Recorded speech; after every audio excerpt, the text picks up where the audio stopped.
স্বৈরাচার শেখ হাসিনার ভারতে পালানো এবং সে সময়কার পরিস্থিতি নিয়ে মুখ খুলেছেন সেনাপ্রধান জেনারেল ওয়াকার উজ্জামান। ছাত্র জনতার গণ অভ্যুত্থানে হাসিনার পালিয়ে যাওয়ার বিষয়টি আগে জানা ছিল না সেনাপ্রধানের। তিনি জানিয়েছেন, 5 আগস্ট পরিস্থিতি তিনি যখন রাজনৈতিক দলের নেতাদের সঙ্গে আলোচনা করছিলেন, ঠিক তখন তাকে জানানো হয় হাসিনা চলে যাচ্ছেন।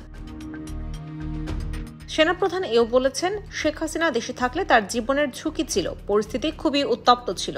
ইউটিউব চ্যানেল নাগরিক টিভিকে দেওয়া এক সাক্ষাৎকারে তিনি এসব কথা বলেন। সাক্ষাৎকারে অন্তর্বর্তীকালীন সরকারকে সেনাবাহিনী সহযোগিতা করছে উল্লেখ করে তিনি বলেন, সবাইকে ধৈর্য ধরতে হবে।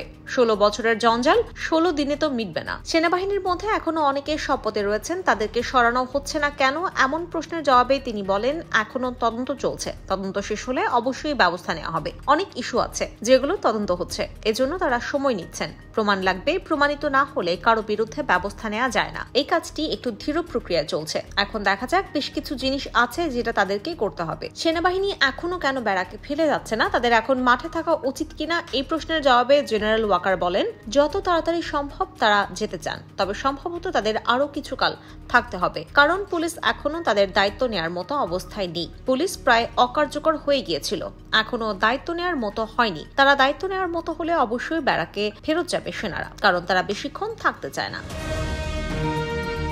আনসার বাহিনীর মতো নানা দাবিতে যারা অস্থিতিশীল পরিস্থিতি সৃষ্টি করার চেষ্টা করছে, এটাকে সেনাবাহিনী কিভাবে দেখে, এমন প্রশ্নের জবাবে সেনাপ্রধান বলেন, এটাকে তারা কাউন্টার করেছেন। পল্লী বিদ্যুতে সমস্যার সৃষ্টি হয়েছিল, তাদেরকে শান্ত করা হয়েছে। অনেকে এখন নানা ধরনের কষ্টের মধ্যেই আছে, তারপরও ধৈর্য ধরে আস্তে আস্তে এগুলো সমাধান করতে হবে।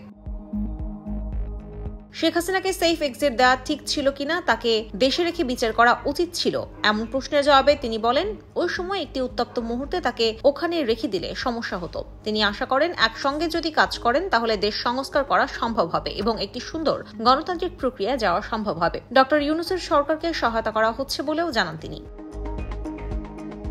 অন্য এক প্রশ্নের জবাবে তিনি বলেন, এখন সরকারি কর্মকর্তা কর্মচারী যে সরকার যখন থাকে তার সঙ্গে কাজ করে, এর অর্থ এই না যে সবাই স্বৈরাচারকে সহায়তা করেন। স্বৈরাচার হোক আর যাই হোক, দৈনন্দিন কাজ তো তাদের করে যেতে হবে। সেই কাজ তারা করেছে, কিছু ভালো করেছে, কিছু খারাপ করেছে, কিন্তু এভাবে আতঙ্ক সৃষ্টি করা যাবে না। সবাইকে এভাবে সিল দিয়ে সবার বিরুদ্ধে ব্যবস্থা নেওয়া এটা ঠিক নয়। অবশ্যই যারা দোষী তাদেরকে খুঁজে বের করে শাস্তি দিতে হবে। আতঙ্ক সৃষ্টি করলে এই প্রশাসনও কাজ করবে না, কেউ কাজ করবে না, সবাই ভীত থাকবে। এই সরকার আস্তে আস্তে সবকিছু সামাল দিয়ে উঠবে। IGTV USA news desk.